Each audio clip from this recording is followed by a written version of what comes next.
কোরআনে কারিমে হযরত হুদ আলাইহিস সালামের ঘটনা আল্লাহ রাব্বুল আলামিন এভাবে এনেছেন, তামাম এলাকার মানুষ তার বিরুদ্ধে ক্ষিপ্ত হয়ে গিয়েছে। সমাজের লোক, রাষ্ট্রশক্তি হযরত হুদ আলাইহিস সালামের উপর অত্যাচারের পাহাড় ভেঙে দিয়েছে। হযরত হুদ আলাইহিস সালাম একা মানুষ, সমাজের রাষ্ট্রশক্তির এই দুর্বিসন্ধির ষড়যন্ত্রের চ্যালেঞ্জ তিনি গ্রহণ করলেন। আর তিনি বললেন, তিনি যেটা বললেন আল্লাহ পাক কোরআনে তা কোট করে দিলেন। দুনিয়ার সমস্ত ইসলামী আন্দোলনের কর্মীদের জন্য আল্লাহ পাক কোট করে দিলেন, সমস্ত মুমিনদের জন্য তা উল্লেখ করলেন।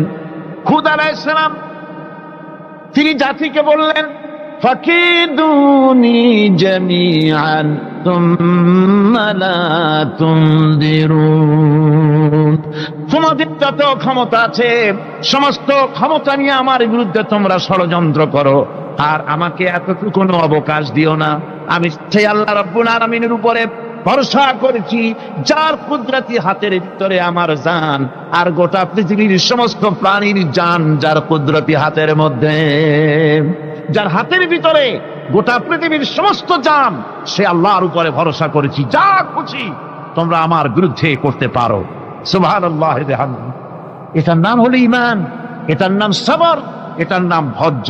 এই ধৈর্য আসে ঈমানে কামেল হলে পরে এবং আল্লাহর উপরে পরিপূর্ণ বিশ্বাস হলে পরে। যদি কারো দিনের মধ্যে কথা বিশ্বাস থাকে যে আমার জন্য আল্লাহর পক্ষ থেকে যদি কোনো বুলেট নির্ধারণ করা থাকে, গোটা বিশ্ব যদি আমাকে পাহারা লাগায়, ওই বুলেট থেকে আমাকে বাঁচাইতে পারবে না। আর আমার জন্য যদি একটা বুলেট আল্লাহ কর্তৃক নির্ধারিত থাকে, তাহলে গোটা পৃথিবীর মানুষ চেষ্টা করেও সেই বুলেট থেকে আমাকে রক্ষা করতে পারবে না। হযরত আইয়ুব আলাইহিস সালামের সবরের ঘটনা কোরআনে কারীম তুলে ধরেছে। হযরত আইয়ুব 18টি বছর পর্যন্ত রোগের মধ্যে পড়ে আছেন। এত অসুখ করেছে, এত রোগ, শরীর পচে গিয়েছে, গায়ে পোকা ধরেছে, দুর্গন্ধ হয়ে গিয়েছে, বিবিরা চলে গিয়েছে, ছেলে মেয়ে পাড়ার লোকেরা দূর দূর করে তাড়িয়ে দিয়েছে। এবার জঙ্গলের ভিতরে গিয়ে আশ্রয় নিয়েছেন। এমন অবস্থা হয়েছে, শরীর পচে পচে জিহ্বায় যখন পোকা ধরা শুরু করে দিল, হযরত আইয়ুব আলাইহিস সালাম তখন আল্লাহ রাব্বুল আলামিনের দরবারে এই প্রথমবারের মতো তিনি বললেন, রব্বুল আলামিন, হায় আল্লাহ তাআলা, সমস্ত শরীর জড়া জড়া হয়ে গিয়েছে, গায়ে পোকা ধরেছে, আমি কোনো কথা বলি নাই, আমি খামোশ থেকে জিকির আজগার করতেছিলাম। আয় আল্লাহ, এখন দেখি আমার জিহ্বায় পোকা ধরেছে, পোকা ধরা শুরু হয়েছে। আমার জিহ্বাটায় পোকা তুমি দয়া করে দিও না, কারণ আমার জিহ্বায় যদি পোকা হয়ে যায় তাহলে তোমার মতো আল্লাহর জিকির আমি কি দিয়া করব? আমার জিহ্বাটা তুমি দয়া করে ভালো রাখো। কোরআনে কারীম বলছি, ওয়া আইয়ুবা ইয নাদা রাব্বাহু আন্নী মাসসানিয়াদ দুররু ওয়া আনতা আরহামুর রাহিমিন। স্মরণ করো সেই সময়ের কথা যখন আইয়ুব তার রবকে ডেকে বলেছিল, আমি অসুস্থ আর তুমি তো রহমান রহিম, দয়াময়। ভাষাটা দেখেন কি সুন্দর। এর থেকে কি আল্লাহর আর কিছু বলা লাগে? আল্লাহ পাকের কাছে তিনি বলতেছেন, আল্লাহ আমি তো অসুস্থ, আমি তো অসুখ করেছে আমার, আর তুমি তো দয়াময় রহমান রহিম। এক অন্ধ, ঈদের দিন কত অন্ধই তো আসে খয়রাত করার জন্য, ভিক্ষা করার জন্য, চতুর্দিকে ভিক্ষা করতেছে অন্ধরা। এক অন্ধ ঈদের গেটের কাছে দাঁড়ায় বলতেছে, ভাইরা আজ হচ্ছে ঈদের দিন আর আমি কিছু দেখতে পাচ্ছি না। বেশি পয়সা পাইল, মানুষের দিন তার প্রতি আকৃষ্ট হয়ে গেছে। আরে কি কথা, আজ ঈদের দিন, সকলে আনন্দ করছে আর আমি কিছুই দেখতে পাচ্ছি না। সে কিন্তু কিছু চায় নাই। ভাষার ভিতরে, কথা বলার ভিতরে এ ধরনের টেকনিক আছে। হযরত আইয়ুব আলাইহিস সালাম বললেন না যে আল্লাহ আমারে মাফ করে দাও, কষ্টের মধ্যে আছি। তিনি শুধু বলেছেন, রব্বুল আলামিন, আমি অসুস্থ হয়ে পড়েছি, আমার অসুখ করেছে, আর তোমার নাম রহমান রহিম। এতটুকুন কথা বলেছেন। আল্লাহ রাব্বুল আলামিনের দরজায়, তার দরবারে আইয়ুব আলাইহিস সালামের ডাক চলে গেছে। যায় নাই? কোন অসুবিধা আছে নাকি? কোন অসুবিধা নাই। পানির তলা দিয়া যদি কেউ ডাক দেয়, পাহাড়ের ভিতরে বসে যদি কেউ ডাক দেয়, আল্লাহ রাব্বুল আলামিন তা শুনতে পান। ইউনূস আলাইহিস সালাম মাছের পেটে বসে চিৎকার মেরেছিলেন, লা ইলাহা ইল্লা আনতা সুবহানাকা ইন্নী কুনতু মিনাজ জালিমিন। যিনি বলছিলেন, আয় আল্লাহ তাআলা, আমি তোমার প্রশংসা করছি, তুমি ছাড়া উপাস্য নাই, মাবুদ নাই। আমি তোমার পবিত্রতা ঘোষণা করছি, আমি তো জালিমদের অন্তর্ভুক্ত হয়ে গেছি। বাস এতটুকুন কথাই বলেছেন। আল্লাহ পাক বলছেন, ইউনূসের ডাক তো কেউ শোনে নাই, পানির মধ্যে কেউ শোনে নাই, জমিনের কেউ শোনে নাই, মহাশূন্যের কেউ শোনে নাই, কিন্তু মাছের পেটের ভেতরে থেকে গভীর অতল দরিয়ার তলদেশ থেকে মাছের পেটের ভিতরে বসে আমার ইউনূস যে ডাক দিল, ওই ডাক আমি আরশের মালিক আমি শুনতে পেয়েছি, আর সঙ্গে সঙ্গে জবাব দিয়েছি। ফাস্তাজাবনা লাহু ওয়া নাজ্জাইনাহু মিনাল গাম্মি ওয়া কাযালিকা নুজিল মুমিনিন। ডাকের সাড়া দিলাম, বিপদ দিয়া বাঁচায় দিলাম। শুধু ইউনূসের না, আল্লাহ পাক এ জায়গায় আবার ওয়াদা করলেন, দুনিয়ার যত মুমিন বান্দা আছে তারা যদি কখনো বিপদে পড়ে যায় আর আমারে যদি ডাকে, আমি এইরকম করে বিপদ থেকে বাঁচায়া দেব। আইয়ুব আলাইহিস সালাম যখন আল্লাহ রাব্বুল আলামিনের কাছে ফরিয়াদ করলেন, আল্লাহ পাক তখন বলছেন, কোরআনে কারীম বলছে, ফাস্তাজাবনা লাহু ফাকাশাফনা মা বিহি মিন দুররিন ওয়া আতাইনাহু আহলাহু ওয়া মিসলাহুম মাআহুম রাহমাতাম মিন ইনদিনা ওয়া যিকরা লিল আবিদিন। আমি আইয়ুবের দোয়া কবুল করে নিলাম। শুধু তার পরিবার বর্গই দিলাম না, বরং আরো কিছু নিয়ামত আমি তাকে দান করে দিলাম। এবং তাই জন্য, যেহেতু তারা ছিল আমার অনুগত বান্দা, আমার বাধ্যগত, আমি এই জন্য রহম করেছি, সমস্ত রোগ শোক আমি মাফ করে দিয়েছি। আমাদের সামান্য একটু জ্বর হয়, যদি 2-3 দিন জ্বর হয়েছে, জ্বর ছাড়ে না, বলে যে এত ভালো ভালো কাজ করি তারপর আমার এত জ্বর হওয়া লাগে, অমুকরা এত পাপ করে, তা তো কিছুই হয় না।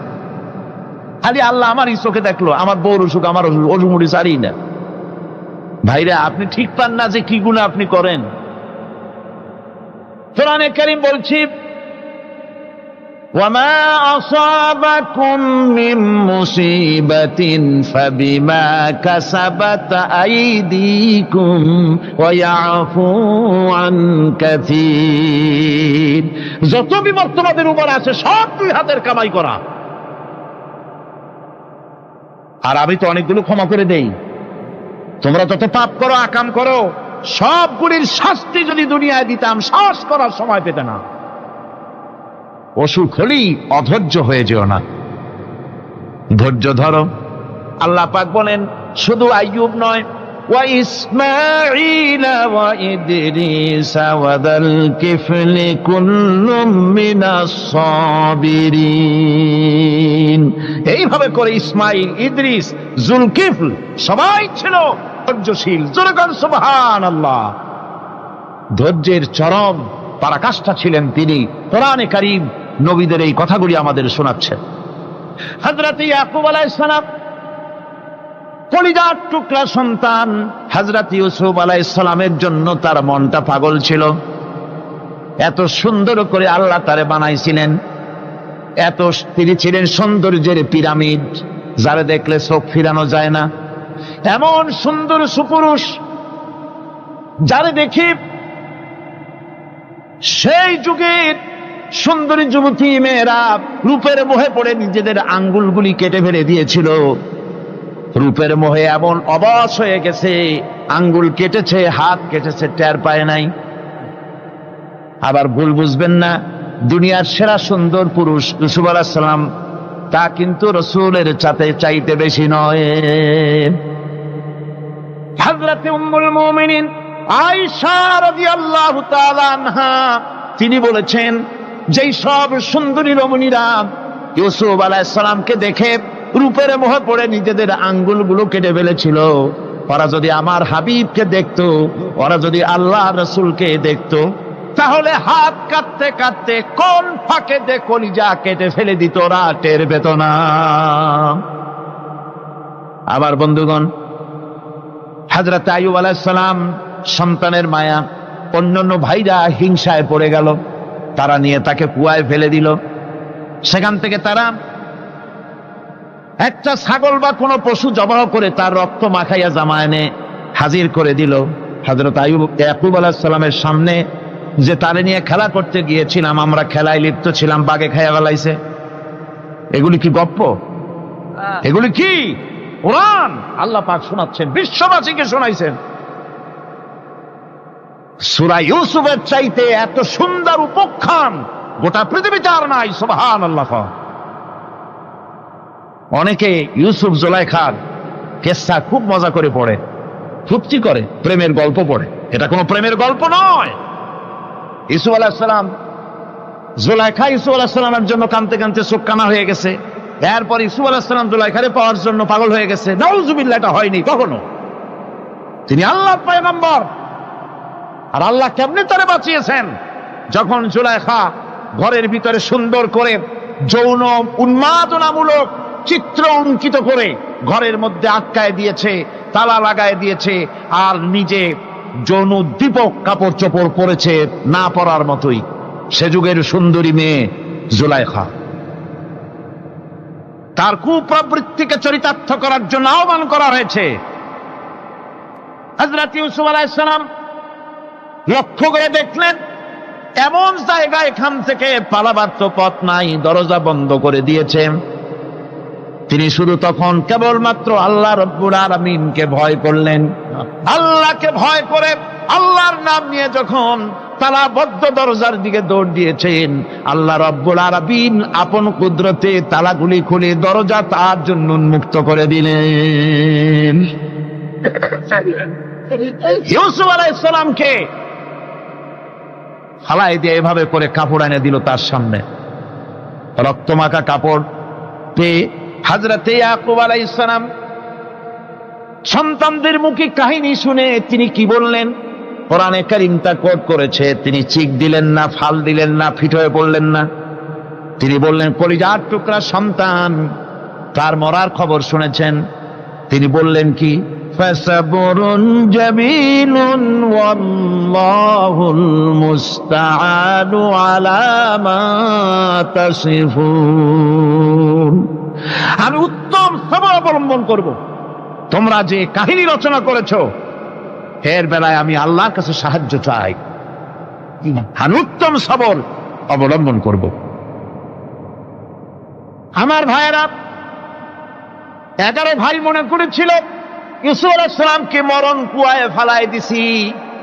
তারা তো ঠিক পায় নাই, এটা মরণ কুয়া না, এটা হচ্ছে একটা সুড়ঙ্গ, যাকে ইংরেজিতে বলে টানেল। এটা এমন একটা সুড়ঙ্গ, ওরা মনে করেছে মরণ কুয়া, কিন্তু আল্লাহ রাব্বুল আলামিন এই কুয়াতে এমন বানালেন, ওরা একদিকে ফালায় দিল মরণ কুয়ায়, এ কুয়ার আর এক মুখ দিয়া আল্লাহ রাব্বুল আলামিন ইউসুফ আলাইহিস সালামকে নিয়ে মিশরের সিংহাসনে বসায়া দিলেন। এটা মরণ কুয়া নয়, এটা রাজ সিংহাসনে বসার সুড়ঙ্গ পথ। ইউসুফ আলাইহিস সালাম আজ প্রেসিডেন্ট, সুবহানাল্লাহ, প্রেসিডেন্ট হয়ে বসে আছেন। ওদিকে কেনানে অভাব লেগে গেছে, সেখানকার মানুষেরা সাহায্য নিতে এসেছে। ওই 11 ভাইও আসছে। হযরত ইউসুফ আলাইহিস সালাম দেখি চিনে ফেলেছে, ওরা কিন্তু তখনও ঠিক পায় নাই। হযরত ইউসুফ আলাইহিস সালাম চিনে ফেলেছেন। এখন কি করা উচিত? সবগুলাকে ঠ্যাং উপরের দিকে উঠাইয়া তারপরে সমানে ধোলাই দেওয়াই তো স্বাভাবিক ছিল, আমাদের মতো মানুষ হইলে, ঠিক কিনা? ঠিক তো বলবেনি, অভ্যাস তো এটাই। হযরত ইউসুফ আলাইহিস সালাম তাদের সামনে পরিচয় দিলেন। তারা যখন বুঝতে পারল, লজ্জায় তাদের মাথা হেট হয়ে গেল। হযরত তারা এক তো লজ্জা, আর 2 নম্বরের ভয়, জান নিয়া কেনানে কেউ ফিরে যাইতে পারবো না। এখন অবস্থা হয়েছে যে জীবনই যায় নাকি এখানে। হযরত ইউসুফ আলাইহিস সালাম ভাইদের এই করুণ দুরবস্থা বুঝতে পারলেন। বুঝে চরম ধৈর্য ধরে তিনি কি বললেন? তিনি বললেন, লা তাসরিবা আলাইকুমুল ইয়াউম। ও ভাইরা, তোমাদের বিরুদ্ধে আমার কোনো পাপ নাই, দুঃখ নাই, বিদ্বেষ নাই, হিংসা নাই, আল্লাহর রাস্তে মাফ করে দিলাম। আল্লাহু আকবার, সুবহানাল্লাহ। এর নাম পয়গম্বর। এর নাম কি? পয়গম্বর। কিসের লেনিন, কিসের মার্কস? জওয়ানেরা, ভুল পথে মানুষ চলেছিল। আলহামদুলিল্লাহ, আল্লাহ এগুলারে ডাস্টবিনে ভালাই দিছে। কারণ আলহামদুলিল্লাহ, আলহামদুলিল্লাহ। পয়গম্বর কারে বলে? কারে বলে পয়গম্বর? কি চরিত্র! রাসূল করিম সাল্লাল্লাহু আলাইহি ওয়াসাল্লাম, তাকে একজন সাহাবী বলছিলেন, হুজুর বলছেন এই কামটা করলা না কেন? সাহাবী বললেন, হুজুর আপনি যদি চোখের ইশারায় বলতেন, মুখ দিয়ে না কইয়া, তাও তো আমি কামটা করে ফেলতাম, আমি তো বুঝি নাই। হুজুর বললেন, চোখের ঠারে ঠারে কাজ করা নবুয়তের শান নয়। আল ওয়াদুহু ওয়াস সারাহা, নবীরা যা করেন তা ডাইরেক্ট, কোনো বক্রতা নাই, স্পষ্ট কথা। আমার ভাইরা, হযরত ইউসুফ আলাইহিস সালাম বিনিয়ামিনকে কাছে নিয়ে পরিচয় দিলেন তার ভাইদের সামনে। কোরআনে কারীম বলছে, ক্বালা আনা ইউসুফ ওয়া হাদা আখি قد من الله علينا إنه من يتقي ويصبر فإن الله لا يضيع أجر المحسنين। আমি ইউসুফ, আর এই হচ্ছে আমার ভাই। আল্লাহ আমাদের উপর ইহসান করেছেন। প্রকৃতপক্ষে যারা আল্লাহকে ভয় করে এবং সবর এখতিয়ার করে, আল্লাহ এভাবে তাদেরকে, তাদের আমলকে নিষ্ফল হতে দেন না। আমার এই জামাটা নিয়ে যাও। হযরত ইয়াকুব আলাইহিস সালাম, কলিজার টুকরা সন্তান ইউসুফ আলাইহিস সালামের বিরহ যন্ত্রণায় ছেলেকে কতদিন দেখে না, কাঁদতে কাঁদতে চোখ দুটো অন্ধ হয়ে গেছে। মিশর থেকে কেনানের দিকে জামা রওনা হয়েছে। কোথায় মিশর, কোথায় কেনান? জামা যখন রওনা হয়ে গেছে, হযরত ইয়াকুব বলতেছেন, আমি যেন আমার ইউসুফের গন্ধ নাকে পেতেছি। জামা চলে এলো, চোখের উপরে রাখলেন, আল্লাহ রাব্বুল আলামিন তাকে চক্ষুষ্মান বানায়া দিলেন। ভাইরা আমার, পয়গম্বরেরা সবর করে গোটা দুনিয়ার মানুষের সামনে দৃষ্টান্ত সেট করেছেন সবর কারে কন। আমার ভাইরা, হযরত ইব্রাহিম আলাইহিস সালামের কথা আল্লাহ পাক কোরআনে কারিমে বলছেন সবর কারে কয়। দেখো, শেখো সবর কারে কয়। আল্লাহ পাক বললেন, ইব্রাহিম, তোমার বিবি আর তোমার নবজাতক এই সন্তানকে রেখে আসো মক্কা নগরীতে। তিনি চলে গেলেন। সেখানে ঘর নাই, বাড়ি নাই, কিচ্ছু নাই, চতুর্দিকে ধুধু বালু আর মরুভূমি। হযরতে হাজরা বলছেন, ইব্রাহিম, সামান্য পানি আর খাবার দিয়া আমার সন্তান শুদ্ধ এখানে রেখে যেতেছো, আমি কি অপরাধ করেছি? কোনো জবাব নাই। 2 বার 3 বার বলার পরে হাজরা বলছেন, ইব্রাহিম গো, তবে কি আমার আল্লাহর হুকুম মতো আমারে রেখে যাচ্ছ নাকি? হযরত ইব্রাহিম আকাশের দিকে আঙ্গুল উঁচু করলেন। কথা বলবেন, বাক শক্তি বেরোচ্ছে না। 80 বছর বয়সের সময় একটা বাচ্চা আল্লাহ তারে দিছেন। আর এমন বাচ্চা, পয়গম্বরের ছেলে, কি সুন্দর চেহারা, মরুভূমির উপরে ফালাই দিয়ে রওনা হয়ে যাচ্ছেন। মুখ দিয়া কথা সরছে না, আকাশের দিকে দেখালেন। হযরত হাজরা বুঝতে পারলেন। হযরত হাজরা বলেন, ইব্রাহিম, কোনো চিন্তা নাই, নিশ্চিন্ত মনে বাড়ি ফিরে যাও। আমি আমার আল্লাহর উপরে এতটা ভরসা করি, আল্লাহর হুকুমে যদি আমার এখানে রেখে যেয়ে থাকো, আল্লাহ পাক আমাকে আর আমার কলিজার টুকরা ইসমাইলকে পানিতে আর খাবারে মারবেন না, অবশ্যই তিনি ব্যবস্থা করবেন। ব্যবস্থা হয়ে গেল। হযরত ইসমাইল বড় হয়ে গেলেন। আল্লাহ পাক অর্ডার করলেন জবাহ করো ছেলেকে। হযরত ইব্রাহিম আলাইহিস সালাম যখন জবাহের প্রস্তাব করলেন, হযরত ইসমাইল তা আপত্তি করতেন, বাবাজি আমার মায়ের আর আমাকে বাচ্চা অবস্থায় ফেলে গেলেন, খাবার দেন নাই, পরার দেন নাই, বছরের পর বছর আমাদের এখানে কাটলো, দেখতেও আসেন নাই, আজ আসছেন জবাহ দিতে, এটা কেমন কথা, কি ধরনের বাপ আপনি? এরকম বলছে নাকি? এরকম বলছে। হযরত ইব্রাহিম আলাইহিস সালাম প্রস্তাবটা কিভাবে পারলেন? আল্লাহ পাক কোরআনে কারিমে দৃষ্টান্ত রেখে দিয়েছেন। আল্লাহ পাক বলছেন, হযরত ইব্রাহিম ছেলেকে বললেন, ইয়া বুনাইয়া, ইয়া বুনাইয়া, হে আমার কলিজার টুকরা, লাডলা, হে আমার কলিজার টুকরা সন্তান, ইন্নী আরা ফিল মানাম আন্নী আযবাহুক, আমি স্বপ্নে দেখছি আমি যেন তোমাকে জবাহ করতেছি, ফানজুর মাযা তারা, তোমার রায় কি বলো? আমি তো স্বপ্নে দেখছি যে আমি তোমার জবাহ করতেছি, এখন তোমার রায় কি, তোমার মত কি? হযরত ইসমাঈল আলাইহিস সালাম শুনিয়া দিলেন দৌড়, নাকি? না, হযরত ইসমাঈল আলাইহিস সালাম ধৈর্যের প্রতীক, তিনি কি কথা বললেন? তার মুখের কথা কোরআন শরীফে আল্লাহ পাক উঠায় দিলেন। হযরত ইসমাঈল বললেন, ইয়া আবাতি ফাআল মা তু'মারু সাতাজিদুনি ইনশাআল্লাহু মিনাস সাবিরিন, হে আমার পিতা, আপনি যে ব্যাপারে আদিষ্ট হয়েছেন আপনি তা পালন করুন, অবশ্যই আমাকে ধৈর্যধারীদের মধ্যে পাওয়া যাবেন। সুবহানাল্লাহ। এক বর্ণনা এসেছে, হযরত ইসমাঈল বললেন, আব্বাজান আমি ধৈর্যধারীদের ভিতরে আমারে পাবেন, তবে জবাহ করার আগে আমার হাত পাটা একটু বেঁধে নেন, কারণ জবাহের যন্ত্রণায় আপনার গায়ে যদি আমার হাত পা লেগে যায় তো বেয়াদবি হয়ে যেতে পারে, আর আমি মরে আমার জবাহ হয়ে যাওয়ার পর আমার রক্ত মাখা জামাটা নিয়া আমার মা হাজেরারে দিবেন, কারণ তাকে মা বলবার মতো আর তো কেউ নাই। হযরত ইব্রাহিম তাকে বাঁধবার জন্য প্রস্তুতি নিলেন। হযরত ইসমাঈল বলছেন, আব্বাজান বাঁধবেন না, বাঁধবার প্রয়োজন নাই।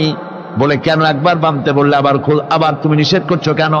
ছেলে বলছেন, আব্বাজান বাঁধবো না এই জন্যে, হয়তো কিয়ামতেই প্রশ্ন উঠতে পারে যে আল্লাহর হুকুমে রাজি ছিল না বলে হাত পা বাঁধা জবাহ করছে, আমি এই সুযোগ দিব না, আপনি জবাহ করেন, আমি এতটুকু নড়াচড়া করব না। ধৈর্যের চরম প্রতীক হযরতে ইসমাঈল আলাইহিস সালাম দেখাই দিয়েছেন ধৈর্য কারে কয়। আমার বন্ধুগণ, এই পৃথিবীর সবচাইতে ধৈর্যের বড় প্রতীক হতেছেন ইমামুল মুরসালিন, আশরাফুল আম্বিয়া, সাইয়্যিদুল মুরসালিন, জনাবে মুহাম্মাদুর রাসূলুল্লাহ সাল্লাল্লাহু আলাইহি ওয়াসাল্লাম। আমার বন্ধুগণ, সবচাইতে বড় ধৈর্যের প্রতীক তিনি।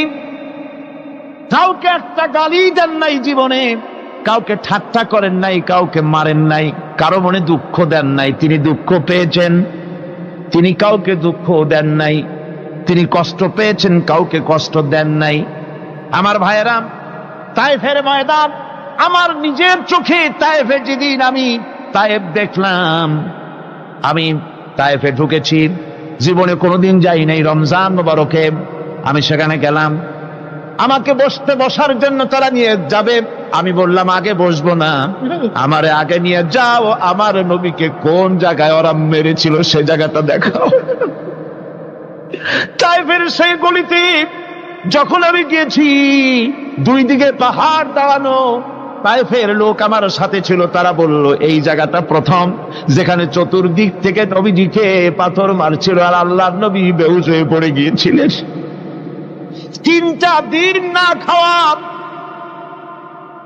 হযরতে খাদিজা নাই, আবু তালিব নাই, মক্কায় জায়গা নাই পা রাখার। নবীজি 3টা দিন ঘুরলেন। নেতারা বলল, তুমি যদি নবী হবে তো এতিম হলে কেন? আল্লাহ নবী বানাবার জন্য কি একটা ধনী মানুষ পায় না? তোমার মতো এতিম আর গরিবের নবী বানাইলো কেন? আল্লাহ নবী 3 দিন পর যখন দেখলেন কেউ দাওয়াত শোনে না, কেউ মানে না, কেউ গ্রহণ করে না, তখন তিনি নেতাদের অনুরোধ করলেন, ঠিক আছে দাওয়াত তো কবুল করলেন না, তবে একটা কাজ করো অন্তত, আমি যে তায়েফে আসছিলাম এই খবরটা মক্কায় দিও না, ওরা আরো অত্যাচার বাড়ায় দেবে। এই কাফিরগুলি খবর তো মক্কায় পাঠালো, আর সমস্ত যুবকদেরকে লেলিয়ে দিল। যুবকেরা চতুর্দিকে দাঁড়াইছে, রাসূলকে পাথর মারা শুরু করে দিল। আমি যখন রেল লাইনের থেকে হাঁটি, যখন রেল লাইন কোনো সময় দেখি, রেলের পাথরগুলি, রেল লাইনের পাথরগুলি দেখলেই আমার মাথায় যেন কেন তাইফের কথা মনে এসে যায়। আরে মানুষের গায়ে পাথর মারলে কি অবস্থার সৃষ্টি হয়! পাথর নূরের শরীর, রহমতের শরীর, কিটি কিটি রক্ত ঝরছে। নবীজিকে জোর করে উঠাইয়া জবরদস্তি করে হাঁটার জন্য তারা ধাক্কা মারতেছে।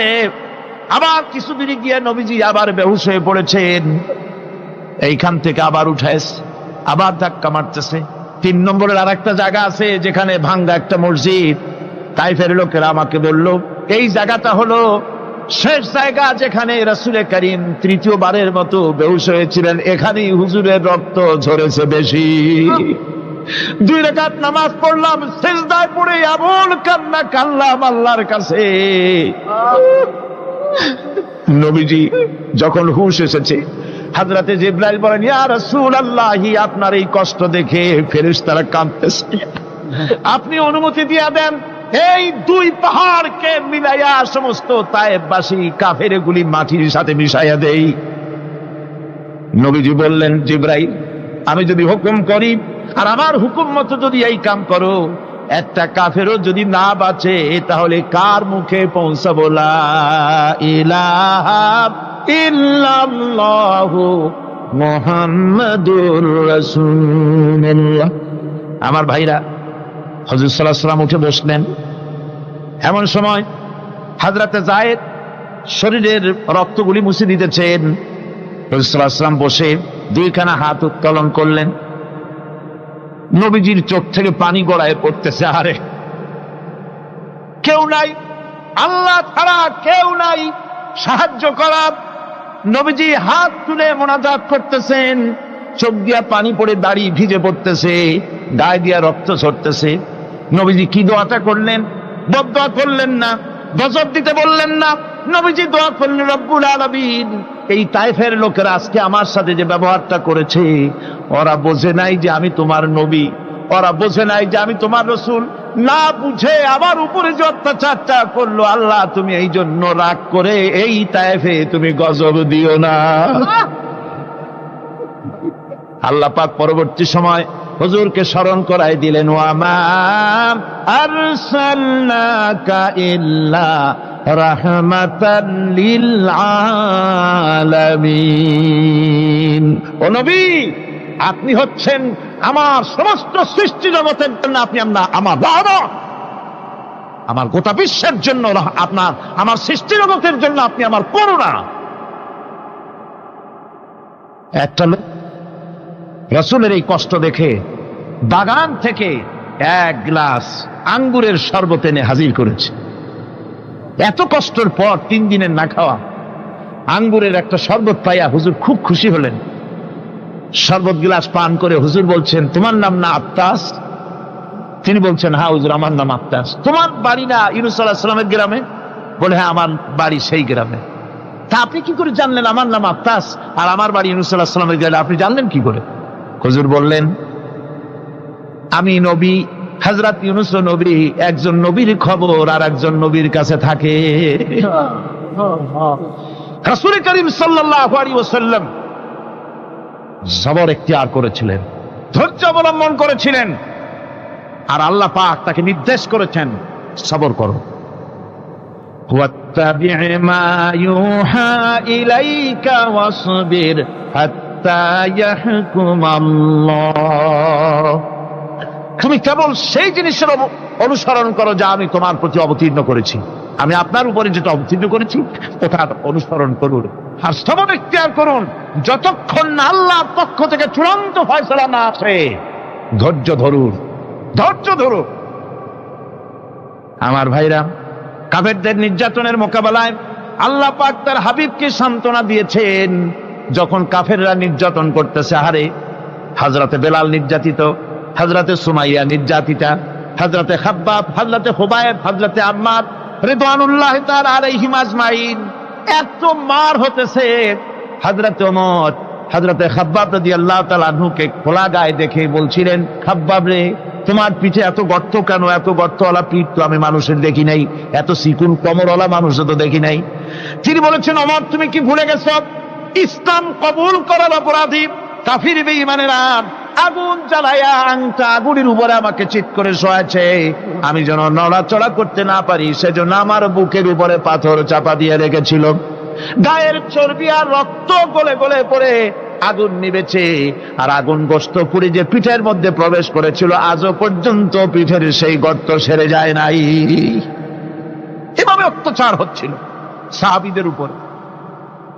আল্লাহ রাব্বুল আলামিন তার হাবিবকে সান্ত্বনা দিলেন, ওয়াসবির ওয়া মা সাবরুকা ইল্লা বিল্লাহি ওয়া লা তাহজান আলাইহিম ওয়া লা তাকু ফি যায়কিম মিম্মা ইয়ামকুরুন।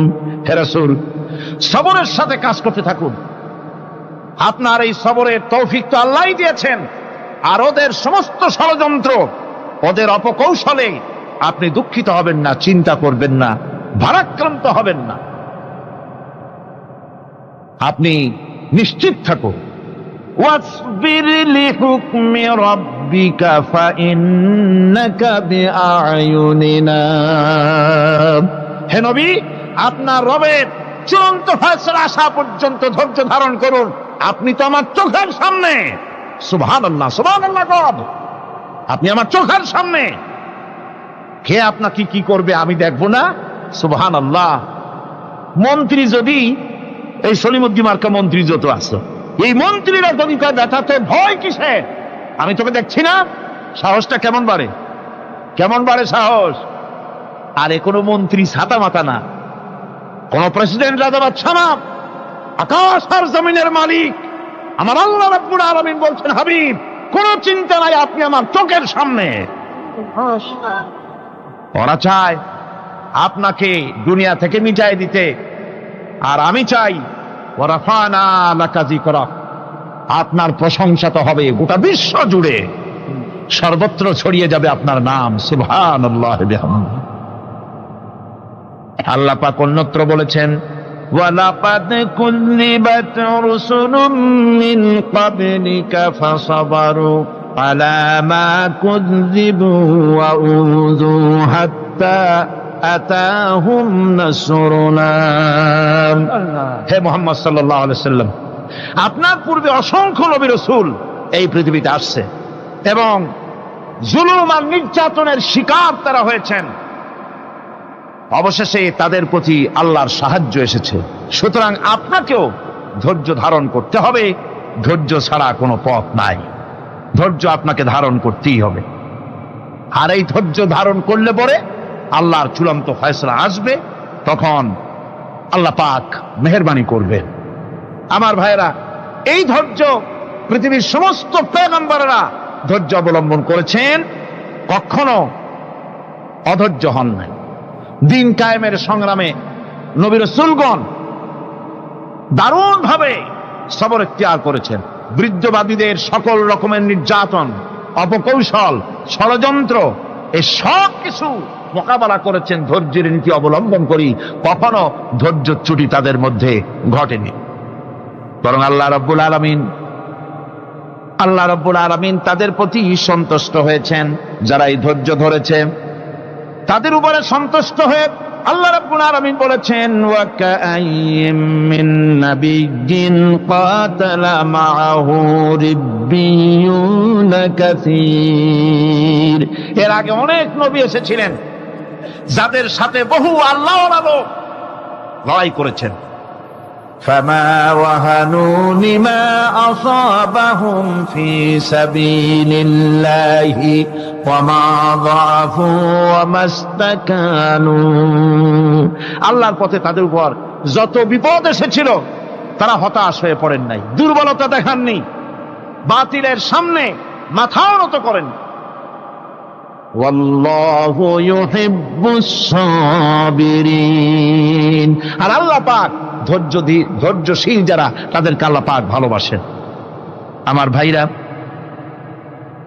ধৈর্যের পরিচয় রাসূল করিম সাল্লাল্লাহু আলাইহি ওয়াসাল্লাম উহুদের ময়দানে যখন আক্রান্ত হয়ে গেলেন, চতুর্দিকে কাফেররা ঘিরে ধরেছে, বাঁচার কোনো পথ নাই। সাহাবায়ে কেরাম রাসূলকে পাহারা দিলেন। যারা রাসূলকে পাহারা দিতে দাঁড়াইছেন, জীবন দিয়া পাহারা দিতে দাঁড়ায় গেছে, রাসূলের দিকে মুখ দিয়া, পিঠটা বাইরের দিকে দিয়ে রাসূলকে পাহারা দেওয়া শুরু করেছেন।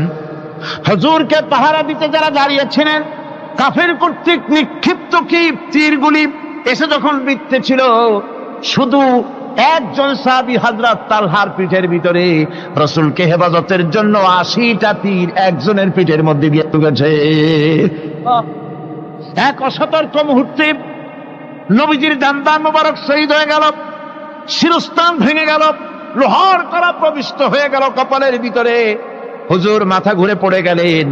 হযরত আবু উবাইদা রাদিয়াল্লাহু তাআলা আনহু হুজুরের মস্তক মোবারককে কোলে করে নিয়ে, তারপরে বহু কষ্ট করে মাথা থেকে লোহার কড়া বের করলেন। এবার ওই কড়ার ছিদ্র দিয়ে রক্ত আসতেছে, মুখ দিয়ে রক্ত পড়তেছে, দাড়ি ভিজে যাচ্ছে। বুখারী শরীফে এসেছে, আল্লাহর নবী দুইখানা হাত নিজের চেহারার উপরে মলে আনে, টাটকা রক্ত চোখের সামনে দেখে বলছেন, আহারে, এই কওমের ফালাত কি করে হবে, এই কওমের মুক্তি কি করে হবে, এই কওমের নাজাত কি করে হবে, যে কওম তার নবীর চেহারা রক্ত দিয়ে আল্লাহ বানাইয়া দিল। নবীজি বললেন, আল্লাহুম্মা গফিরলি কওমি ফাইন্নাহুম লা ইয়ালামুন। আয় আল্লাহ পাক, আমার এই কওম বুঝতে পারে না, ওদেরকে মাফ করে দাও। খবর ছড়িয়ে গেল নবীজি শহীদ হয়ে গিয়েছেন। খবর ছড়িয়ে গেল চতুর্দিকে, মদিনায় খবর ছড়িয়ে গেল। মানুষ পাগলের মতো দৌড়ানো শুরু করে দিল। এক মেয়ে লোক দৌড়াচ্ছে উহুদের দিকে, কয়েকজন সাহাবীর সঙ্গে দেখা। তারা জিজ্ঞেস করলেন, দৌড়াও কেন মহিলা, যাও কই? কয় উহুদের দিকে যেতেছি। কয় যায় তো কোনো লাভ নাই, যেহেতু তোমার যে স্বামী এসেছিলেন জিহাদের ময়দানে, তিনি তো শহীদ হয়ে গেছেন। মহিলা বলতেছে, কে শহীদ হয়েছে শুনতে চাই না, আগে বলো নবীজি কেমন আছেন। আবার কিছুক্ষণ পর আর কয়েকজনের সঙ্গে দেখা। তারা বলছে, মেয়ে লোক দৌড়াও কই? যাচ্ছি উহুদের দিকে। তারা বলছেন, যে কোনো লাভ নাই, তোমার যে দুইটা কলিজার টুকরা সন্তান উহুদে এসেছিল, দুটোই শহীদ হয়ে গেছে। মা বলতেছে, ও সাহাবী, কে শহীদ হয়েছে শুনতে চাই না, তাড়াতাড়ি করে বলো আল্লাহর নবী মুহাম্মদুর রাসূলুল্লাহ সাল্লাল্লাহু আলাইহি ওয়াসাল্লাম কেমন আছেন। দৌড়াতে দৌড়াতে উহুদের মাঠে সাহাবায়ে কেরাম পরিবেষ্টিত।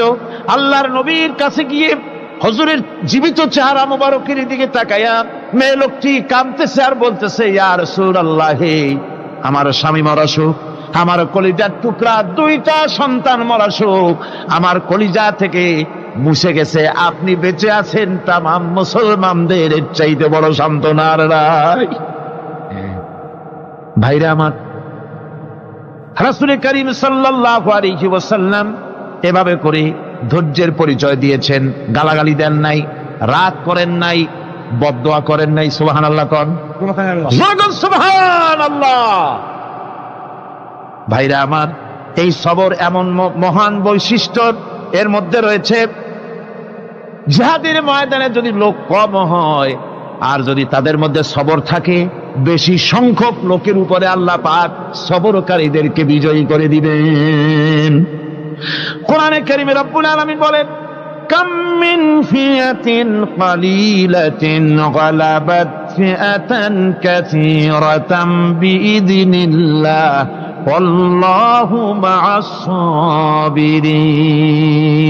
এমন ঘটনার বহু নজির আছে যে কম সংখ্যক লোকেদের উপরে আল্লাহ পাক, বেশি সংখ্যক লোকেদের উপর আল্লাহ পাক কম সংখ্যক লোকদেরকে জয়ী করে দিয়েছেন। আল্লাহু মা'আস সাবিরিন। আর আল্লাহ আছে ধৈর্যশালীদের সাথে। আল্লাহ আছে কাদের সাথে? দেখেন না বদরের কামটা, বদরের ময়দান, 313 জন মুসলমান, অস্ত্রপাতি নাই, সামান্য সামান্য অস্ত্র, আর কাফেরেরা এসছে হাজারেরও বেশি। আমার বন্ধুগণ, ধৈর্য কত বড় কাম দিল, ধৈর্য ধারণ করেছেন তারা, আল্লাহর উপরে ভরসা করেছেন। আল্লাহ রাব্বুল আলামিন অস্ত্রের কাজ কি দিয়া করায় দিলেন। একজন সাহাবী এসে বলছেন, হুজুর জিহাদের ময়দান, ইসলামের প্রথম জিহাদ, আমার কাছে তো অস্ত্র নাই, মেহেরবানি করে একটা অস্ত্র আমারে দেন, আমি লাফায় পড়ি জিহাদের মধ্যে। হুজুর বলেন, অস্ত্র তো আমার কাছে নাই, দিবটা কি? সাহাবী বলছেন, হুজুর অস্ত্র না থাকে যা পারেন তাই দেন, আপনার হাত দিয়ে যা দিবেন আমি দাঁড়ায় থাকতে পারবো না, জিহাদে আমাকে শরীক হতেই হবে। নবীজি কাছে পেলেন একখানা শুকনা খেজুরের ডাল, খেজুরের ডালখানা তুলে সাহাবীর হাতে তুলে দিলেন। সাহাবী বলেন, রাসূলের হাতের দেওয়া শুকনা খেজুরের ডালটা নিয়ে আমি যখন কাফেরদের ভিড়ের মধ্যে ঝাঁপায় পড়ে যখন শুকনা খেজুরের ডাল দিয়ে আঘাত দিলাম, তখন ধারালো তরবারে দিয়ে আঘাত করলে যে কাম হয়, শুকনা খেজুরের ডালের আঘাতে কাফের দ্বিখণ্ডিত হয়ে জমিনে পড়ে গেল। ভাইরা আমার, আল্লাহ রাব্বুল আলামিন সবর যারা করে, সংখ্যা যদি কম হয়, আল্লাহ পাক তাদেরকে বিজয়ী করে দেবেন, এই ওয়াদা আল্লাহ রাব্বুল আলামিন করেছেন। এই সবরের গুণ ছাড়া জান্নাতেও প্রবেশ করা যাবে না, সবর যদি না থাকে বেহেশতে যাওয়া যাবে না। ভালো করে মনে রাখেন, আল্লাহ পাক বলছেন, আম্মা হাসিবতুম আন তাদখুলুল জান্নাতা ওয়া লাম্মা ইয়া'লামিল্লাহুল্লাযীনা জাহাদু মিনকুম ওয়া ইয়া'লামাস সাবিরিন। তোমরা কি মনে করেছো এমনি বেহেশতে চলে যাবা? এটা কি মামু বাড়ির আবদার নাকি? এমনি বেহেশতে চলে যাবা? অথচ আল্লাহ রাব্বুল আলামিন এখনো দেখেন নেননি যে তোমাদের মধ্যে কারা জিহাদ করতে প্রস্তুত, কারা তোমাদের মধ্যে জিহাদ করে জান দেওয়ার জন্য প্রস্তুত, আর কারা ধৈর্যধারী, এটা তো আল্লাহ এখনো দেখে নেন নাই। সুতরাং হক এবং বাতিলের সংগ্রামে লিপ্ত হতে হবে। আল্লাহ দেখতে চান কারা জীবন দিতে চায়। সুতরাং ইসলামী আন্দোলনে যারা শরীক হবে, তাদের বিপদ এবং মুসিবত দিয়ে আল্লাহ রাব্বুল আলামিন তাদের সাহসিকতা এবং ধৈর্যের পরীক্ষা নিবেন। কোরআনে কারীম বলছেন, وَلَنَبْلُوَنَّكُمْ حَتَّى نَعْلَمَ الْمُجَاهِدِينَ مِنكُمْ وَالصَّابِرِينَ وَنَبْلُوَ أَخْبَارَكُمْ। অবশ্যই আমি তোমাদেরকে পরীক্ষার সম্মুখীন করব, আর তোমাদের মধ্যে সত্যিকার মুজাহিদ, দৃঢ়তা অবলম্বনকারী কারা, আমি তা দেখব। এটা যেন আমি দেখে নিতে পারি, সেই জন্য আমি বিপদ এবং মুসিবতের মধ্যে তোমাদের ফেলবো। ধৈর্যধারীদের উপরে আমার রহমত অবশ্যই থাকবে। খবর এমন এক সম্পদ যা ধারণ করলে পরে আল্লাহ রাব্বুল আলামিন রাষ্ট্রীয় ক্ষমতা দান করে দেন। কোন সুবহানাল্লাহ, জোরে কোন সুবহানাল্লাহ। ধৈর্য ধারণ করলে আল্লাহ রাষ্ট্রের মতো বিরাট নিয়ামত আল্লাহ হাতে তুলে দিবেন। তার প্রমাণ কোরআন শরীফ আল্লাহ বলছেন, বনি ইসরাইলরা মিশর থেকে যখন বহিষ্কার হয়ে গেল, তাদের যখন পা রাখার কোনো জায়গা থাকলো না, বনি ইসরাইলরা মিশর থেকে যখন বহিষ্কার হয়ে গেল, এরপরে আল্লাহ পাক তারা যখন ধৈর্য অবলম্বন করলো, আল্লাহ পাক তাদের ব্যাপারে বলছেন, ওয়া আওরাসনাল কওমাল্লাযীনা কানু ইউস্তাদআফুনা মাশারিকাল আরদি ওয়া মাগারিবা আল্লাতী বারাকনা ফিহা। আর তাদের স্থলে আমি নির্যাতিত লোকদেরকে প্রতিষ্ঠিত করলাম। পশ্চিম এবং উত্তরের তাদেরকে আমি পশ্চিম এবং পশ্চিম এবং পূর্বের উত্তরাধিকারী তাদেরকে বানায় দিলাম। বিরাট এলাকা তাদের হাতে আমি তুলে দিলাম। ওয়া তাম্মাত কালিমাতু রাব্বিকাল হুসনা আলা বানি ইসরাঈলা বিমা সাবারু। আর এভাবে করে আল্লাহ পাক তার কথাকে পূর্ণ করলেন বনি ইসরাইলদের উপরে। সবর এখতিয়ার করার জন্য, ধৈর্য ধরার কারণে আল্লাহ পাক রাষ্ট্রের মালিক তাদের বানায় দিলেন। যেরকম সুবহানাল্লাহ। সবর যদি করা হয়, তো যুদ্ধ যদি বাদে, যদি জিহাদ শুরু হয়ে যায়, আল্লাহ পাক বলেছেন ফেরেশতা দিয়ে সাহায্য করবে। যদি সবর থাকে তোমাদের, সবর থাকলে আল্লাহ কি দিয়ে সাহায্য করবেন? ফেরেশতা। কোরআনে কারীম বলছি, বালা ইন তাসবিরু ওয়া তাত্তাকু ওয়া ইয়াতুকুম মিন ফাওরিহিম হাদা ইউমদিদুকুম রাব্বুকুম ربكم ب5 آلاف من الملائكة مسومين। হ্যাঁ, তোমরা যদি ধৈর্য অবলম্বন করো আর আল্লাহকে ভয় করে চলো, তাহলে এক্ষুনি আল্লাহ রাব্বুল আলামিন তোমাদের জন্য কাতারে কাতারে শৃঙ্খলাবদ্ধ 10,000 ফেরেশতা দিয়ে তোমাদেরকে সাহায্য করবেন। সুবহানাল্লাহ, তোমাদেরকে ফেরেশতা দিয়ে সাহায্য করা হবে। তোমরা যদি সবর ইখতিয়ার করো, তাহলে সংখ্যা যদি কম হয়, বেশি সংখ্যার উপরে জয়ী করে দেব। ইয়াকুম মিনকুম 20 সাবিরুনা ইয়াগলিবু 200। যদি তোমাদের ভিতরে ধৈর্যশীল 20 জন হয়, আমি 200 কাফেরের বিরুদ্ধে তোমাদেরকে জয়ী করে দেব। সুবহানাল্লাহ। তোমরা যদি হও ধৈর্যশীল 200, কি কয় 20 জন, 200 কাফেরের উপরে তোমরা জয়যুক্ত হয়ে যাবে। আর বিপদ আর মুসিবতে যারা ধৈর্য ধরে, তাদের জন্য আল্লাহর পক্ষ থেকে সুসংবাদ। সুসংবাদ কাদের জন্য? ধৈর্যধারীদের জন্য। কোরআনে কারীম বলছে, ওয়াবাশশিরিস সাবিরিনাল্লাযীনা ইযা আসাবাতহুম মুসিবাতুন ক্বালু ইন্না লিল্লাহি ওয়া ইন্না ইলাইহি রাজিউন। সুসংবাদ সেই সব ধৈর্যশালীদের জন্য যারা নাকি বিপদ এবং মুসিবতে আসলে যারা বলে, কি বলে? পড়েন আমার সাথে, ইন্না লিল্লাহি ওয়া ইন্না ইলাইহি রাজিউন। এটা শুধু আমাদের লোকেরা কেউ মরলে পড়ে, এটা শুধু মরার সময় নয়, বরং যে কোনো বিপদ আর মুসিবত এলে মোমেন বান্দা যারা, তারা কি পড়বে? ইন্না লিল্লাহি ওয়া ইন্না ইলাইহি রাজিউন। নিশ্চয়ই নিশ্চয়ই আমরা আল্লাহর জন্য এবং আমাদের সকলকেই আল্লাহর কাছে ফিরে যেতে হবে, প্রত্যাবর্তিত হতে হবে। সবরকারীদের জন্য রয়েছে জান্নাতের সুউচ্চ সম্মানের জায়গা।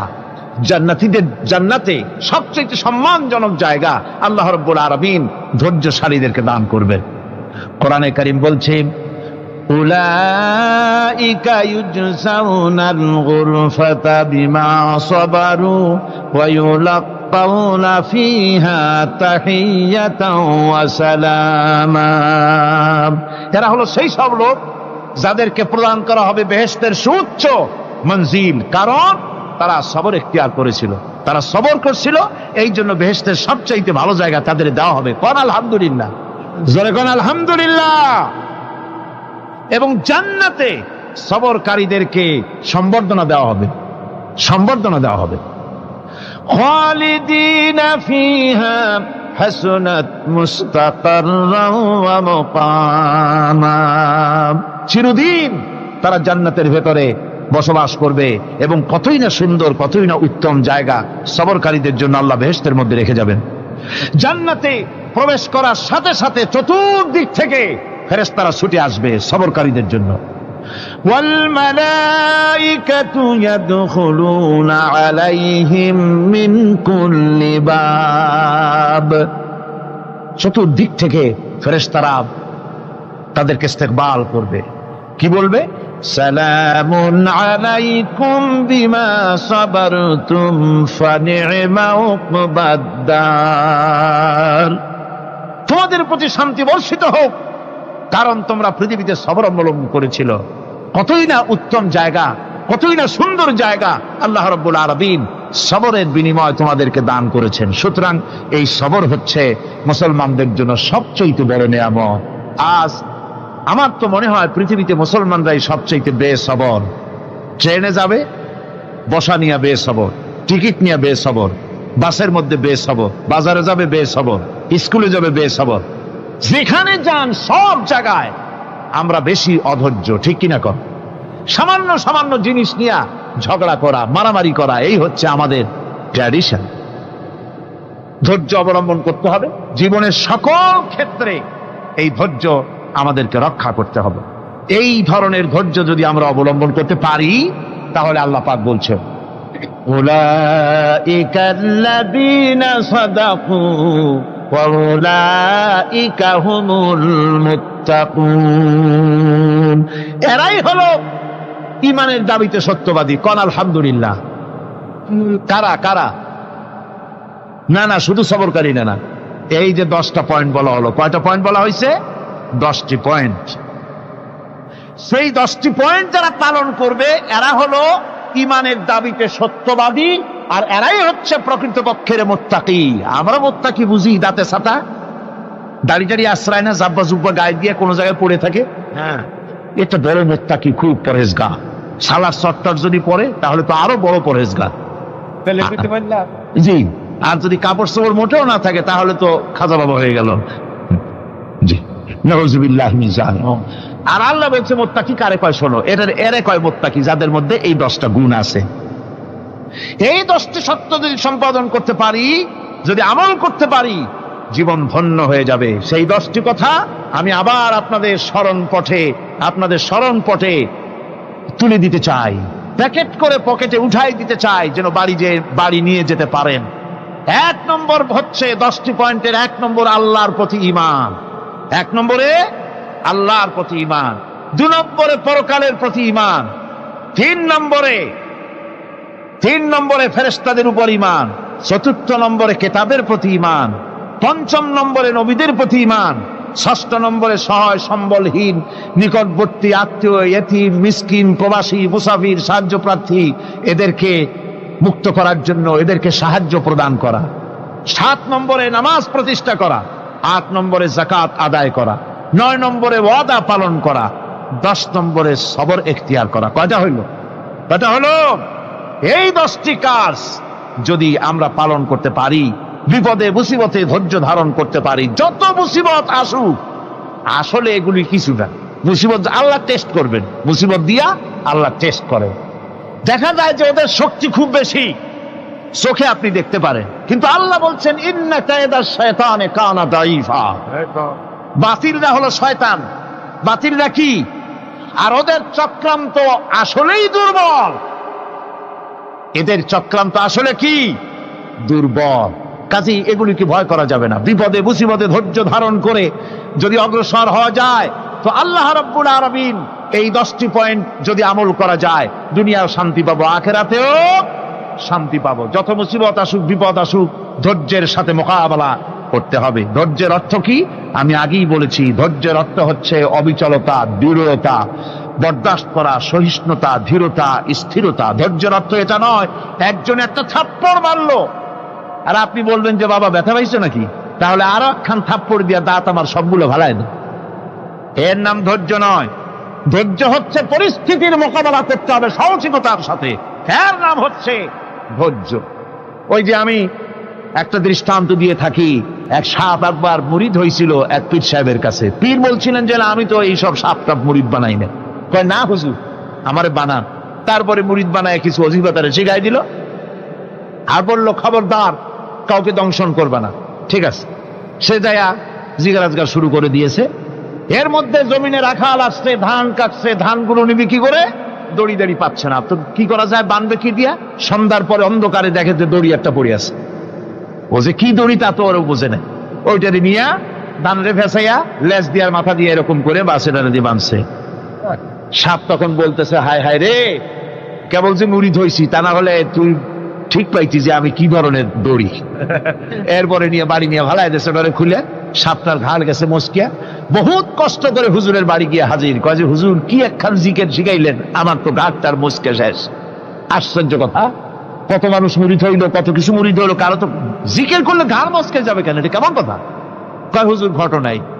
আরে বেটা ঘটনা এইটা, তুই কি করছিলি? কয় যে আপনি যে নিষেধ করছেন দংশন করতে, আমি তো দংশন করতে পারিনি। আরে বেটা, দংশন করতে নিষেধ করছিলাম, ফোঁস করতে তো নিষেধ করি নাই। তোরে যখন দড়ি মনে পেরে হাত দিছিল, ফোঁস করে উঠতি, ওই রাখাল লাফ দিয়া বর্ডার পার হইয়া দিল্লি চলে যেত। কাজী ধৈর্যের মানে শীত হয়ে পড়া না। ধৈর্য মানে অবিচলতা, দৃঢ়তা নিয়ে শক্তি সঞ্চয় করে আল্লাহর উপরে ভরসা করে বাতিলের বিরুদ্ধে ঝাঁপিয়ে পড়তে হবে, বাতিল উৎখাত হতে বাধ্য হবে। অনাটনে, বিপদে মুসিবতে আর হক আর বাতিলের সংঘর্ষ চলাকালীন ধৈর্য ধারণ করা, এটা হলো সবচাইতে একটা বড় কোয়ালিটি।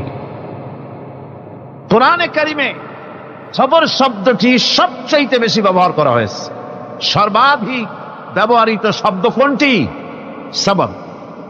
সবর আরবি একটি মৌলিক শব্দ, এমন একটি মৌলিক শব্দ যার তাৎপর্য অন্য কোনো ভাষা দিয়া খবরটা বললে যেমন বোঝানো যায়, অন্য কোনো ভাষা দিয়া এটার অর্থ করে এটার হক আদায় করা সম্ভব না। আর এই সবর কোরআনে কারিমে বিভিন্ন জায়গায় বিভিন্ন অর্থে ব্যবহার হয়েছে। যেমন সবর শব্দের অর্থ হচ্ছে অবিচলতা, বাংলায় যা বোঝানো যায়। সবর শব্দের অর্থ হচ্ছে অবিচলতা, দৃঢ়তা, সহিষ্ণুতা, মন মেজাজের সমতা, ধীরতা, স্থিরতা, কষ্ট সহিষ্ণুতা, বরদাস্ত করা। এগুলি এই সবরের এই শব্দ, এই অর্থগুলি কোরআনে কারিমের বিভিন্ন জায়গায় বিভিন্ন রকম এটাকে ব্যবহার করা হয়েছে। সবর একটি মৌলিক মানবীয় গুণ। এই গুণ যার মধ্যে আছে সে তার নৈতিকতার শীর্ষে পৌঁছে যেতে পারে। আর এই গুণটি যার মধ্যে অভাব, এই সবর যার ভিতরে নাই, সে মানুষের পর্যায়ে পড়ে না। যত অসুবিধা, যত কষ্ট, যত রকমের বিপদ মুসিবত, যত রকমের অসুবিধার সৃষ্টি হয়, তার মূলীভূত কারণ হচ্ছে ধৈর্যের অভাব, সবরের অভাব। দুনিয়ার সমস্ত নবী রাসূলগণ সবর অবলম্বন করেছেন। তারা ছিলেন সবরের মূর্ত প্রতীক। সবর কাকে বলে দুনিয়াবাসীকে তারা তা দেখিয়ে দিয়েছেন। নিজ নিজ কওমের কাছ থেকে যখন কওমের কাছে নবীরা দাওয়াত দিয়েছেন, ইসলামের দ্বীনের দাওয়াত দিয়েছেন, তখনই সমাজপতিরা, রাষ্ট্রশক্তি তাদের উপরে, নবীদের উপরে ভেঙে পড়েছে, অত্যাচার করেছে। আল্লাহর পয়গম্বরেরা এই সমস্ত অত্যাচারের মোকাবেলায় চরম ধৈর্যের পরিচয় দিয়েছেন। কোরআনে কারিমে উল্লেখ করা হয়েছে অত্যাচারের মোকাবেলায় আম্বিয়ায়ে কেরাম যা বলেছেন সেটা হলো এই: ওয়ামা লানা আল্লা নাতাওয়াক্কালা আলাল্লাহি ওয়া ক্বাদ হাদানা সুবুলানা। আল্লাহ পাক বলেন, পয়গম্বরেরা বলেছেন আমরা আল্লাহর উপরে ভরসা করব না, তো কার উপরে ভরসা করব? তিনিই তো আমাদেরকে সঠিক পথ দেখিয়েছেন, সঠিক রাস্তা আমাদের দেখিয়েছেন, সুতরাং তার উপরেই তো আমরা ভরসা করব। وَلَنَصْبِرَنَّ عَلَى مَا آذَيْتُمُونَا وَعَلَى اللَّهِ فَلْيَتَوَكَّلِ الْمُتَوَكِّلُونَ। তোমরা আমাদের যে সব কষ্ট দাও, পীড়ন দাও, সেজন্য আমরা ধৈর্য অবলম্বন করব। তোমরা আমাদেরকে কষ্ট দিচ্ছ, আমরা ধৈর্য অবলম্বন করব আর ভরসা করব কেবলমাত্র তার উপরে যে আল্লাহ রাব্বুল আলামিন আমাদেরকে নবী করে পাঠিয়েছেন। সেই ভরসা করতে হলে সেই আল্লাহর উপরেই তো ভরসা করা উচিত। আমরা সেই আল্লাহর উপরে ভরসা করে আছি। তোমাদের যত খুশি আমাদের বিরুদ্ধে ষড়যন্ত্র করো, আমাদেরকে অত্যাচার করো। কোরআনে কারিমে হযরত হুদ আলাইহিস সালামের ঘটনা আল্লাহ রাব্বুল আলামিন এভাবে এনেছেন, তামাম এলাকার মানুষ তার বিরুদ্ধে ক্ষিপ্ত হয়ে গিয়েছে। সমাজের লোক, রাষ্ট্রশক্তি হযরত হুদ আলাইহিস সালামের উপর অত্যাচারের পাহাড় ভেঙে দিয়েছে। হযরত হুদ আলাইহিস সালাম একা মানুষ, সমাজের রাষ্ট্রশক্তির এই দুর্বিসন্ধির ষড়যন্ত্রের চ্যালেঞ্জ তিনি গ্রহণ করলেন। আর তিনি বললেন, তিনি যেটা বললেন আল্লাহ পাক কোরআনে তা কোট করে দিলেন। দুনিয়ার সমস্ত ইসলামী আন্দোলনের কর্মীদের জন্য আল্লাহ পাক কোট করে দিলেন, সমস্ত মুমিনদের জন্য তা উল্লেখ করলেন। হুদ আলাইহিস সালাম তিনি জাতিকে বললেন, ফাকিদুনি জামিআন তুম্মা লা তুনদিরুন। তোমাদের যত ক্ষমতা আছে সমস্ত ক্ষমতা নিয়ে আমার বিরুদ্ধে তোমরা ষড়যন্ত্র করো, আর আমাকে এতটুকু অবকাশ দিও না। আমি সেই আল্লাহ রাব্বুল আলামিনের উপরে ভরসা করেছি, যার কুদরতি হাতের ভিতরে আমার জান, আর গোটা পৃথিবীর সমস্ত প্রাণীর জান যার কুদরতি হাতের মধ্যে। যার হাতের ভিতরে গোটা পৃথিবীর সমস্ত জান, সে আল্লাহর উপরে ভরসা করেছি। যা খুশি তোমরা আমার বিরুদ্ধে করতে পারো। সুবহানাল্লাহ ওয়া বিহামদিহি। এটার নাম হলো ঈমান, এটার নাম সবর, এটার নাম ধৈর্য। এই ধৈর্য আসে ঈমানে কামেল হলে পরে এবং আল্লাহর উপরে পরিপূর্ণ বিশ্বাস হলে পরে। যদি কারো দিনের মধ্যে কথা বিশ্বাস থাকে যে আমার জন্য আল্লাহর পক্ষ থেকে যদি কোনো বুলেট নির্ধারণ করা থাকে, গোটা বিশ্ব যদি আমাকে পাহারা লাগায়, ওই বুলেট থেকে আমাকে বাঁচাইতে পারবে না। আর আমার জন্য যদি একটা বুলেট আল্লাহ কর্তৃক নির্ধারিত থাকে, তাহলে গোটা পৃথিবীর মানুষ চেষ্টা করেও সেই বুলেট থেকে আমাকে রক্ষা করতে পারবে না। এটার নাম হচ্ছে ঈমান। এই ঈমান যখন মানুষের মধ্যে সৃষ্টি হয়ে যায়, তখন সে বিপ্লবী শক্তিতে পরিণত হয়ে যায়। তার কাছে ভয় বলে কোনো জিনিস থাকে না, যেহেতু সে তো ভরসা করেছে এমন শক্তির কাছে যার চাইতে প্রচন্ড ক্ষমতা আকাশেও কারো নাই, জমিনেও। তিনি কে? জোরে চিল্লায় বলেন, তিনি কে? আমার বন্ধুগণ, রাসূল করিম সাল্লাল্লাহু আলাইহি ওয়াসাল্লাম হিজরতের রাতে সৌর পাহাড়ের গাড়ে সৌরের কাছে যখন চলে গেছেন, হজরে রক্ত হয়ে হয়ে আসতেছে। হযরতে আবু বকর রাদিয়াল্লাহু তাআলা আনহু বলছেন, হে আল্লাহর রাসূল, এখন আর অগ্রসর হওয়া ঠিক হবে না, বেলা উঠে গেলে ধরা পড়ে যাব। এখানে গুহা আছে, ভিতরে প্রবেশ করি। হযরতে আবু বকর রাসূলের সম্মতি পেয়ে হযরতে আবু বকর রাদিয়াল্লাহু তাআলা আনহু বলছেন, ইয়া রাসূলুল্লাহ, পাহাড়িয়া গুহা, সাপ বিচ্ছু থাকতে পারে, আমাকে অনুমতি দেন, আমি আগে ভিতরে ঢুকে সাফ করে আপনাকে ডাকি। ভিতরটা সাফ করে তিনি ডাকলেন।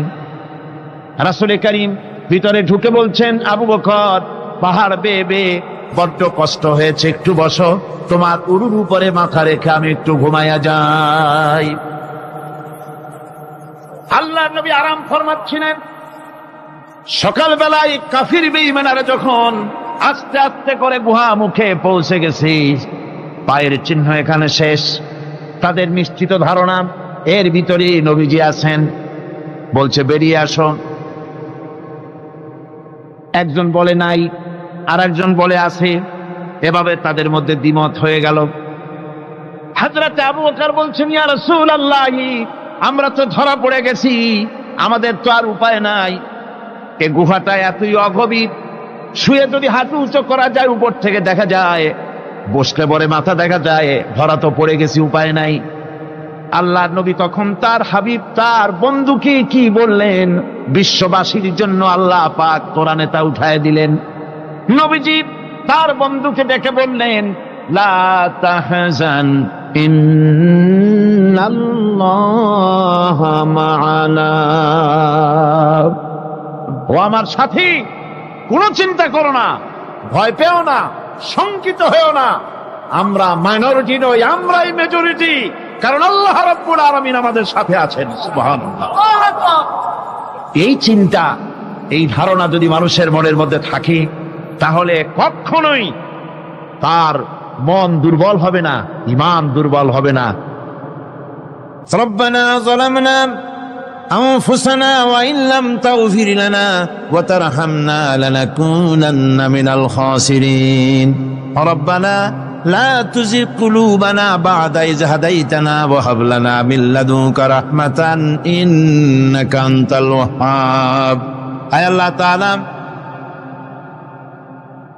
এই বিশাল জনসমুদ্র নিয়ে তোমার দরবারে হাত তুলেছি পবিত্র মেরাজের রজনীতে।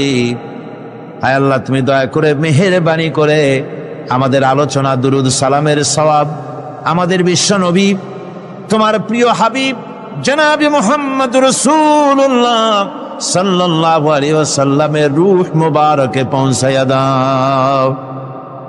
সমগ্র বিশ্বের মাটির নিচে যত মুমিন মুমিনাত শুয়ে আছেন, তাদের আরো আর পরে সওয়াব পৌঁছায় দাও। আমাদের মা বাপ যাদের দুনিয়া থেকে বিদায় হয়ে গেল, আল্লাহ কবরগুলিকে জান্নাতের টুকরায় পরিণত করে দাও। রব্বির হামহুমা কামা রব্বায়ানি সগীরা। পড়েন সবাই, রব্বির হামহুমা কামা রব্বায়ানি সগীরা। আয় আল্লাহ তাআলা, বহু মানুষ দোয়া চেয়েছি, কতজনের কত কষ্ট, কেউ হসপিটালে আছে, কারো অপারেশন হবে, কেউ বা মরে গেছে, কেউ বা মামলা মোকদ্দমায় আছে। কেউ বা পারিবারিক অশান্তিতে আছে, আল্লাহ যিনি যেই নিয়তে দোয়া চেয়েছে মেহেরবানি করে সেই নেক নিয়ত তোমার দরবারে কবুল করে নাও। বিপদগ্রস্ত লোকগুলিরে বিপদ থেকে বাঁচাইয়া দাও। আয় আল্লাহ রাব্বুল আলামিন, এই মাহফিলে লক্ষ লক্ষ জনতা সমুদ্রের ঢেউর মতো চতুর্দিক থেকে আসতে থাকে। তুমি আর তোমার কোরআন আর তোমার রাসূল ছাড়া কোনো স্বার্থ কারো মনে নাই। কাউরে রিক্সা ভাড়া দেওয়া হয় না, ট্রাক ভাড়া, বাস ভাড়া কাউকে দেওয়া হয় না। এক লোকমা খানাও এখানে পায় না, তাবাররুক বা সিন্নি বিতরণও হয় না। আয় আল্লাহ, নিঃস্বার্থ ভাবে এই লোকগুলি যাতায়াত করে। আল্লাহ তোমার কোরআনের বরকতে সকলকে তুমি গুনাহ মুক্ত করে দাও। আয় আল্লাহ তাআলা, যাতায়াতটা আসান করে দিও, যাতায়াতের পথে কারো যেন কোনো বিপদ না হয়ে যায়।